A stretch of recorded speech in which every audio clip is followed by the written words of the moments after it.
Mes très chers amis, Shabbat Shalom Mevorach, on est parachat Ki Tetse, 5780, Medaber Israël Chaviv Miranana. Le premier passouk appelle beaucoup d'interprétations et surtout porteur de grandes leçons pour nous actuellement, car quand la Torah s'exprime, elle ne parle pas au passé, elle parle au présent, elle parle pour le futur, elle nous sert tout à fait précisément. À quoi nous sert ce passouk que je vais vous lire? Ki Tetse la milchama. Lorsque tu sortiras la milchama pour une guerre, al oivecha sur tes ennemis. Untano, et il te donne, Hashem Elokecha, l'Éternel ton Dieu, biyatra dans ta main, donc il donnera cet ennemi dans ta main, veshavita shivio, et tu captureras sa capture. Veraita beshivia yefat toar, et tu verras dans cette prisonnière-là une femme de belle apparence, vechashak taba ulkarta lechaleisha, et que tu l'envieras et que tu voudras la prendre pour femme. Et plus loin, c'est écrit Vehissira, et simlat shivia me'aleha. Elle enlèvera son habit de captive, me'aleha, de sur elle. Plusieurs questions se posent. Le passouk aurait dû écrire Ki Tetse lilchom, tu vas pour faire la guerre. Ici, dans la milchama, comme si c'était une guerre précise. Aloyvecha sur tes ennemis, c'est au pluriel. Untanos au singulier, qui te le donnera. Donc quoi? Il resterait des ennemis. Qu'est-ce qui se passe? À vaincre, oui. Hashem Elokecha beyatra, il suffisait de dire qu'il te le donne, simplement. Dans ta main, c'était pas nécessaire. Veshavita shivio, et tu captureras sa capture. Ce qui aurait dû être écrit dans le pasuk, c'est tu le captureras. Veshavita auto. Qu'est-ce que c'est ensuite cette Eshet Yafat Toar qui t'a plu et que tu voudras prendre pour femme? Qu'est-ce que ça signifie? Et évidemment, le détail qui suit, qu'elle devait enlever Simlat Shivia, son vêtement de prisonnière, est-ce que c'est une précision qui est réellement significative? N'oubliez pas, la Torah parle pour nous aussi. Donc je reviens sur ces questions-là. Et je réponds tout de suite à la première. Ki Tetse la milchama, quand tu sors en guerre contre tes ennemis, en vérité, tous tes ennemis ne sont qu'un seul ennemi. Un seul et même ennemi. En vérité, les forces physiques qui s'opposent à nous, les peuples qui veulent nous rentrer, nous exterminer ou nous asservir, on voit qu'en vérité, ils n'ont de cesse. Leur haine ne s'assouvit pas. Ils n'arrivent pas à la contenir. On a beau être gentil avec eux, ou bien même être fort, on voit qu'ils se lancent contre nous jusqu'à mourir et que ça ne leur fait pas peur. Donc ici, la haine, en vérité, qu'ils nourrissent à notre égard, n'est pas une haine normale, matérielle, physique, qui s'arrête à des choses physiques. En vérité, non, c'est une haine viscérale. Cette haine viscérale, elle vient du fait que le mal s'exprime au travers de eux.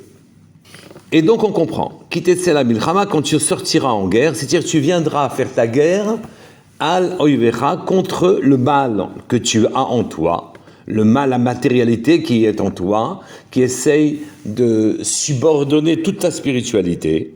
Quand tu décideras de sortir en guerre contre lui, contre ce mal-là, contre ton Yetzer Hara en quelque sorte, il faut savoir que nos ennemis, qui sont les représentants du mal en quelque sorte, sont nourris, leur vitalité vient de nos fautes à nous, de notre Yetzer Hara, de nos mauvais comportements.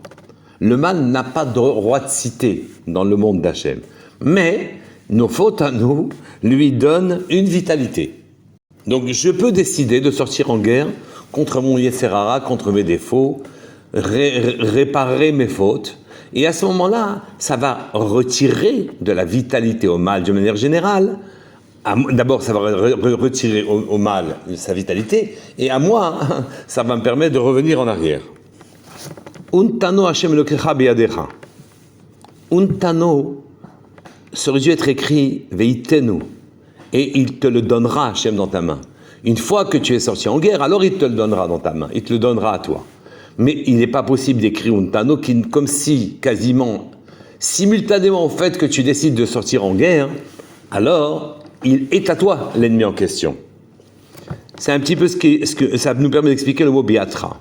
Si tu as une intention puissante, formelle, affirmée, de sortir en guerre contre ton Yetzer Hara, Untano, il te le donnera dans ta main. L'explication du Dodaim Basadeh est merveilleuse. Elle nous explique qu'en vérité, le Yetzer Hara, le mal, est quasiment, nous apparaît comme une force totalement invincible.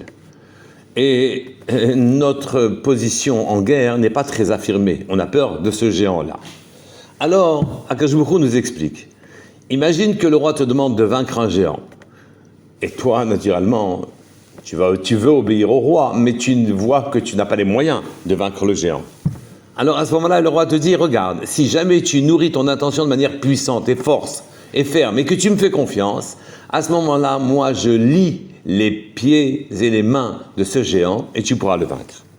C'est ça, Untano, il est vaincu. Il est vaincu par ton intention même d'entrer en guerre contre lui. À la condition que ton intention soit ferme, biatra, car il va te le mettre dans ta main. Il veut que ta main soit solide. Veshavita shivio, et tu captureras sa capture. Tout ce qu'il t'a pris, toutes les plumes que tu as laissées, tu étais une âme brillante. Tout ce que tu as laissé comme plume, Shavita Shivio, tu vas reprendre ce que lui a capturé de toi. Tu vas retrouver ton essence. Si nous étions parfaits, le mal n'aurait pas d'âme et nous ne serions attaqués en aucun cas. Maintenant, on peut même comprendre Rashi, qui dit que c'est une milchemet areshut, une milchemet pas ordonnée par Hachem. C'est quand tu te décides, toi, d'entrer en guerre contre ton propre mal et d'enlever au mal général sa propre vitalité, alors, instantanément, si ton intention est armée, Hachem te le donne dans ta main. Donc, quand tu sors en guerre, tu dois savoir deux choses. C'est vrai qu'on n'a que des velléités de lutter contre le géant que représente pour nous le mal. Mais si jamais tu sais armer ton intention, c'est la première des choses, alors à ce moment-là, Akadosh Baruch Hu te le mettra dans ta main. Ces deux choses-là, armer son intention, être déterminé, et à ce moment-là, être certain qu'Hachem te le donnera dans ta main. Cet ennemi invétéré, le mal qui n'aurait pas d'âme sans toi.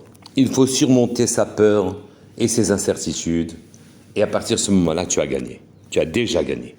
Cet ennemi-là, il te l'avait déjà mis dans ta main, c'était fini. Et cet ennemi-là va te restituer tout ce qu'il t'a déjà pris. La raison pour laquelle nous sommes faibles, nous avons laissé nos plumes entre les mains du Yetzer Hara. Notre belle apparence a disparu. Et effectivement, on n'a pas la force à ce moment-là de lutter contre la matérialité. On n'a plus la force pour monter en spiritualité. Nous sommes vêtus de matérialité, étouffés par la matérialité. C'est cet alourdissement qui fait que tu as peur d'affronter le Yetzer Hara, ton véritable ennemi. Il ne reste plus alors grand-chose de ta belle allure. C'est Hachem qui te dit déjà maintenant, dans ce pasouk-là, si tu sors en guerre contre lui, il est déjà à toi. Tu retrouveras à ce moment-là ta belle vitalité, ton allure lumineuse, ta aura, et ce que tu étais si tu n'avais pas perdu tes plumes au passage. Mais il y a encore plus. Le Rabbi Shneor Miliad, il nous explique que Yefat Toar, c'est en vérité la Neshama. Et Eshet Yefat Toar, c'est la Neshama qui est entrée dans un corps pour pouvoir vivre les péripéties terrestres. Cet Eshet Yefat Toar, c'est le degré de la Neshama, c'est l'importance de la Neshama qui est rentrée dans le corps. Et c'est elle qui donne au corps le moyen de se mouvoir, de parler, de réfléchir, de s'émouvoir, d'avoir des sentiments et d'aspirer à quelque chose. Mais la Neshama ne peut pas rentrer dans le corps entièrement. Elle reste au-dessus du corps comme une aura, comme une lueur, un or qu'on appelle un or makif. Et ce or makif s'appelle son mazal. Il vient, nos ailes, il vient faire couler sa vitalité dans le corps. On dit, ce que toi, tu vois pas ton mazal, le sang, c'est ta propre neshama qui a senti les choses. Et il arrive, parfois, que l'on ait tellement réussi sa guerre contre le mal, que l'on fasse prisonnier, pas seulement qu'on ait repris des mains du mal ce que nous, on a perdu, mais que finalement, on lui arrache même des neshamot qui nous paraissent belles et élevées. Il se peut malheureusement que quand les Bnei Israël sombrent dans l'immoralité, c'est quasiment l'entièreté de la neshama, enfin l'entièreté, pas l'entièreté, mais une grande partie de la neshama qui donne cette vitalité au mal ambiant dans le monde. L'immoralité chez les Bnei Israël est une catastrophe pour la totalité des Bnei Israël et pour le monde d'une manière générale. Et si on pouvait capturer une âme entière et pas reprendre ces fractions d'âme qu'on a laissées, les nôtres, à ce moment-là, on arracherait au mal quelque chose de magnifique. Mais encore faut-il que cette vitalité qui a été habillée par le mal, on puisse la débarrasser de son vêtement néfaste. C'est ça que dit le pasuk, Vehesira et simlat shivya me'aleha. Et tu retireras l'habit de prisonnière que cette âme avait. Et elle devient en quelque sorte un nouveau chemin pour toi. Elle t'offre une nouvelle vitalité, de nouvelles perspectives, un nouveau chemin. Et à ce moment-là, tu pourras emprunter ce chemin que tu auras arraché au mal. Si on adopte cette neshama, si on l'apprivoise, c'est pas si facile que ça. On dit qu'effectivement, elle traîne dans ta maison, petit à petit tu t'y fais. Mais le nouveau chemin que tu prends à ce moment-là, cette grandeur que tu as arrachée, cette ancienne grandeur que tu as arrachée au mal, et qui est devenue la tienne, à ce moment-là te permet de vivre de nouveaux chemins. La guerre que nous menons contre le mal, surtout en Elul, cette guerre-là, c'est la guerre du juif, d'une manière générale. Et cette âme nous offrira des perspectives et des idées nouvelles pour pouvoir encore et encore avancer vers le bien. Shabbat Shalom Mevorach, que nous trouvions chacun notre chemin et qu'ils s'enrichissent aussi d'âmes nouvelles qui viendront nous faire grandir. Shabbat Shalom Mevorach à tous.